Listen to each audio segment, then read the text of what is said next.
Hello बच्चों, आज हमको करना है यूनिट 5 डेविड एंड गोलियत। इसकी एक्सरसाइज करनी है। डेविड एंड गोलियत की पूरी कहानी मैंने आपको पार्ट 1 में समझा दी है। देखते हैं इसकी exercise. Activity 2, look at the first paragraph of the story above, find the word brandished. Can you guess its meaning? Brandishing is an action. Discuss with your friend what it could be. Draw a picture of David brandishing the sling in a circle above his head. आपको इसमें क्या करना है? एक जो आपका ये paragraph दे रखा है उसमें आप देखेंगे कि जो ब्रांडिश्ड है उसकी मीनिंग क्या होती है। तो मीनिंग मैं आपको बता देती हूँ। ब्रांडिशिंग की मीनिंग होती है to wave something in the air in an aggressive और एक्साइटेड वे। किसी चीज़ को ऐसे हवा में तेजी से लहराना, ये होता है आपका ब्रांडिश्ड। अब यहाँ पे आपको कहा है कि इसके बारे में आप अपने फ्रेंड्स के साथ डिस्कस करेंगे और डेविड की एक पिक्चर ड्रॉ करेंगे जिसमें कि वो अपनी स्लिंग को ऐसे ब्रांडिशिंग कर रहा है, मतलब हवा में उसको लहरा रहा है अपने सिर के ऊपर की तरफ। ओके, ये आपको करना है। एक्टिविटी 3 है आपकी। Given below is the story of Radha, work with a friend, find words that will meaningfully fill the gaps in the story below. आपको इस स्टोरी के अंदर जो वर्ड सूटेबल हों वो यहाँ पे आपको fill in the blanks में fill करने हैं। Radha wanted to become a lawyer, but everyone thought she was a fool. Some students made fun of her all the time.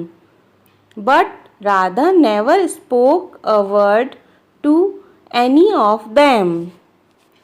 One day a new teacher came to her school. She told the students, "Don't underestimate anyone. Even a small person is capable of greatness." Suddenly Radha was filled with courage. She made a promise to herself, "I will never be afraid." She went to the principal's office and complained against those students. The principal punished them and they never made fun of her again. इस कहानी में हमने क्या देखा? राधा जो है वो lawyer बनना चाहती थी, वकील बनना चाहती थी, मगर हर कोई उसका मजाक बनाता था, उसको मूर्ख समझता था। कुछ बच्चे जो थे, कुछ स्टूडेंट जो थे उसका हमेशा मजाक बनाते थे, किंतु राधा किसी को एक भी शब्द नहीं बोलती थी। एक बार उनकी एक नई टीचर आई, उन्होंने बोला कि हर एक स्टूडेंट जो होता है वो कुछ ग्रेट करने के लिए कैपेबल होता है, किसी को भी कम नहीं समझना चाहिए। Suddenly Radha was field with करेज। राधा में एकदम हिम्मत आ गई, कॉन्फिडेंस आ गया, है ना। करेज यानी साहस, हिम्मत। उसने अपने आप से एक प्रॉमिस किया कि अब वो कभी भी डरेगी नहीं। वो सीधा प्रिंसिपल के ऑफिस गई और उन स्टूडेंट्स के अगेंस्ट उसने कंप्लेन की जो उसको परेशान करते थे, और प्रिंसिपल ने उन स्टूडेंट्स को पनिश किया। उसके बाद उन्होंने दोबारा कभी भी राधा का मजाक नहीं बनाया। Activity 4, now share your answers with another pair, check if your answers match their answers. अब आपने ये जो फिल इन द ब्लैंक्स में जो आंसर लिखे हैं वो अपने फ्रेंड के साथ शेयर करें और देखें कि क्या आपके आंसर और उनके आंसर सेम हैं। नेक्स्ट है activity 5, read the phrase made a promise and find out the meaning, make 2 sentences using this phrase. अब आप जानना चाहेंगे कि फ्रेज क्या होते हैं। फ्रेज जो होता है वो सेंटेंस का ही एक पार्ट होता है, वाक्य का एक हिस्सा, वाक्यांश अगर हम हिंदी में कहें, और इंग्लिश में उसे फ्रेज कहते हैं। जैसे मेड अ प्रॉमिस, अब मेड अ प्रॉमिस का मतलब होता है वादा करना, मगर ये एक पूरा कंप्लीट सेंटेंस नहीं है, कंप्लीट वाक्य नहीं है, तो हम इसको सेंटेंस में यूज करेंगे।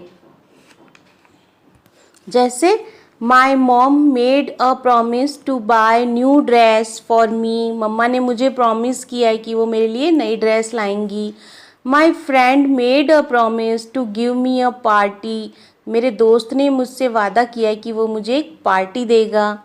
Okay, now find out at least 5 phrases and discuss with your friend. अब आपने अभी जो चैप्टर पढ़ा है गोलियत वाला फर्स्ट पार्ट इसका, उसमें से आपको ये फ्रेजेस ढूंढने हैं।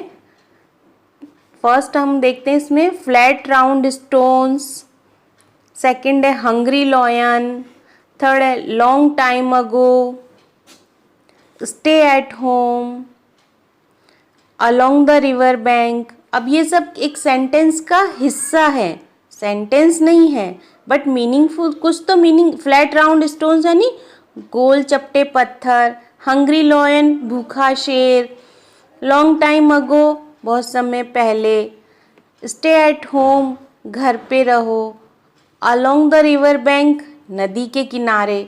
तो इस तरह से कुछ अर्थ निकलना चाहिए। बिल्कुल आप कुछ भी वर्ड उठा के नहीं दे सकते हो कि ये फ्रेज है, वो वाक्य का हिस्सा हो और अपने आप में कुछ मतलब उसका निकलता हो। Activity 6, what do you think happened? Did David win? Did Goliath kill David? Write the end of the story in 3 to 5 sentences below। आपसे यहाँ पूछा गया है कि अब आपको क्या लगता है कि क्या इस कहानी में डेविड जीतेगा, क्या गोलियत डेविड को मार देगा? तो आपको जो इसका एंड है वो 3 से 5 वाक्यों में 3 to 5 sentences में लिखना है। देखें आप लोग ध्यान से, in the end of the story David was not afraid, he prayed quietly and then he took a stone from his bag and put it in his sling. He whirled his sling above the head and the stone flew in the air. It hit between the eyes of Goliath and he fell on the ground with a loud cry. David ran and took the giant's sword and cut off his head with it. David married the princess and became the king of Israel. क्या होता है last में? David डरता नहीं है, वो मन ही मन में प्रेयर करता है और फिर वो अपना जो स्टोन है उसको निकालता है बैग में से, अपनी स्लिंग में लगाता है, उसको घुमाता है अपने सिर के ऊपर और वो जो स्टोन है वो जाके उस गोलियत के दोनों आंखों के बीच में लगता है और वो जोर से रोता हुआ गिर जाता है। डेविड दौड़ के उसी की तलवार से उसकी गर्दन काट देता है। लास्ट में डेविड की शादी हो जाती है प्रिंसेस से और वो वहां का राजा बन जाता है इज़राइल का। एक्टिविटी 8, व्हाट डिड दे से?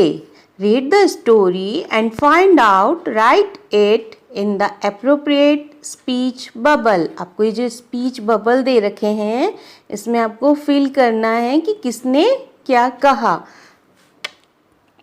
गोलियत ने क्या कहा था? I will cut off his head and give his body to the wild beast. उसने कहा कि मैं इसका सिर काट के इसकी जो बॉडी है वो जानवरों को, जंगली जानवरों को दे दूंगा। फिर डेविड ने क्या कहा था? I am only a boy but I will kill you and give your body to the wild beasts. David ने कहा कि मैं अकेला लड़का हूँ मगर मैं तुम्हारी बॉडी जंगली जानवरों को दे दूंगा। डेविड्स फादर क्या कहा था डेविड के पिता ने?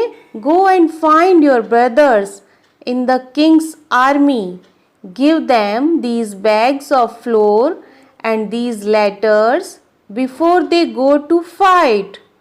डेविड के पिता ने कहा कि तुम जाओ और तुम्हारे भाइयों को देखो वो राजा की आर्मी में कहाँ पे है, किंग की आर्मी में, और उनको ये बैग देना जिसमें आटा है और ये लेटर उनको दे देना लड़ाई से पहले, बिफोर द फाइट।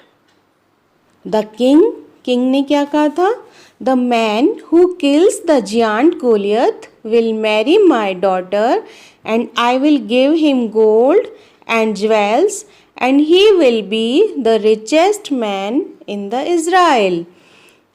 राजा ने कहा था कि जो भी गोलियत को मारेगा वो मेरी बेटी से शादी करेगा और मैं उसे बहुत सारा गोल्ड और ज्वेल दूंगा और वो इज़राइल का सबसे बिगेस्ट, रिचेस्ट, सबसे बड़ा धनवान आदमी बन जाएगा। Activity 9, imagine that after defeating Goliath David wants to throw a party, so he invites his best friend Samson. Read the dialogue and fill the gaps with words you think are appropriate. आपको imagine करना है कि गोलियत को हराने के बाद David एक party रखना चाहता है और वो अपने दोस्त को बुलाता है, अपने बेस्ट फ्रेंड सैमसन को बुलाता है। Read the dialogue and fill the gaps with words you think are appropriate. आपको इनके डायलॉग्स पढ़ने हैं और इसमें जो वर्ड सुटेबल है वो फिल करना है। Samson, David, David, what a fight, you are amazing. David, did you see how Goliath fell down at the end? Samson, I know, my brother told me you killed him with his own sword. उसी की तलवार से तुमने उसको मार दिया। David, oh yeah, how dare he came and challenge us? वो बोलता उसकी हिम्मत कैसे हुई यहाँ आने की और हमें चैलेंज करने की। Samson, party, party. David, yes, of course. Where do you want to go? तुम कहाँ जाना चाहते हो? Samson, let's go to picnic. वो कहता है कि हम पिकनिक चलते हैं, वहाँ पे पार्टी करेंगे, है ना। अब है नेक्स्ट आपका continue dialogue between David and his friends. आप इन डायलॉग्स को आगे उनकी बातचीत को बढ़ा सकते हो और भी इसमें अपनी तरफ से डायलॉग ऐड कर सकते हो। Answer the following questions in your words. What promise did the king make to his soldiers? राजा ने अपने सोल्जर्स यानी सिपाहियों से क्या प्रॉमिस किया था, क्या वादा किया था?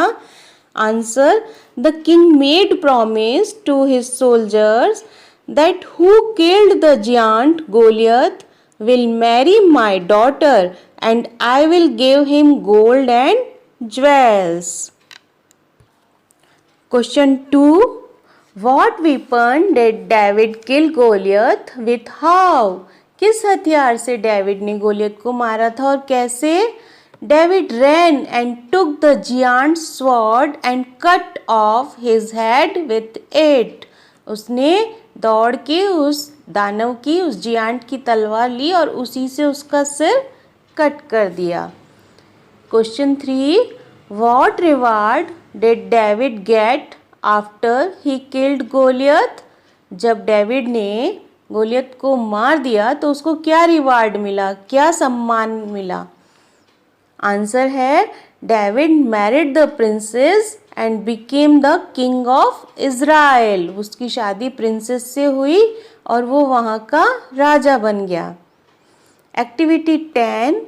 Guru Drona was a teacher of the Pandavas. There are many interesting anecdotes related to the lessons he taught to the Pandavas. Enact any one of them the classroom. अब यहाँ पे आपसे ये बोला गया है कि जो गुरु द्रोणाचार्य थे, महाभारत के बारे में सब बच्चे जानते हैं ना, गुरु द्रोणाचार्य जो थे वो पांडवों के गुरु थे। तो उन्होंने अपने जो स्टूडेंट्स थे, पांडव्स थे, उनको पढ़ाते वक्त कई उपाख्यान दिए, कई एनेक्डोट्स का मतलब होता है बहुत से लेक्चर दिए, उपाख्यान दिए, है ना। तो उनमें से किसी एक स्टोरी पे आपको प्ले करना है। उनके बीच जो भी कुछ घटित हुआ, पांडव और गुरु द्रोणाचार्य के बारे में बहुत सी कहानियाँ हैं, उनमें से किसी एक कहानी पे आपको अपने क्लासरूम में एक्टिंग करनी है। जैसे एक तो कहानी है, गुरु द्रोणाचार्य के पास एकलव्य आया था धनुर्विद्या सीखने के लिए, सभी जानते हैं, याद है ना। एकलव्य ने अपना अंगूठा भी दिया था उनको कट करके। और एक बार गुरु द्रोणाचार्य सभी शिष्यों को तीर के बारे में बता रहे थे, निशाना साधने के बारे में। उन्होंने एक मिट्टी की चिड़िया पेड़ पे रख दी थी और बच्चों को कहा था, अपने स्टूडेंट्स को, कि आप लोग ध्यान से देखो कि आपको पेड़ पे क्या दिख रहा है। किसी ने कहा पेड़ दिख रहा है, किसी ने कहा पत्ते दिख रहे हैं, किसी ने कहा चिड़िया दिख रही है, किंतु अर्जुन ने कहा कि मुझे चिड़िया की आँख दिख रही है। उसको सीधा जहाँ निशाना लगाना था उसका ध्यान वहीं था। तो इस तरह की बहुत सी स्टोरी है, इनमें से किसी भी एक पे आप अपनी क्लास में प्ले कर सकते हैं। ओके बच्चों, आपकी सारी एक्सरसाइज मैंने इस चैप्टर की आपको करवा दी है। आप लोग चैनल को सब्सक्राइब करें, वीडियो को लाइक एंड शेयर करें। Bye, thank you.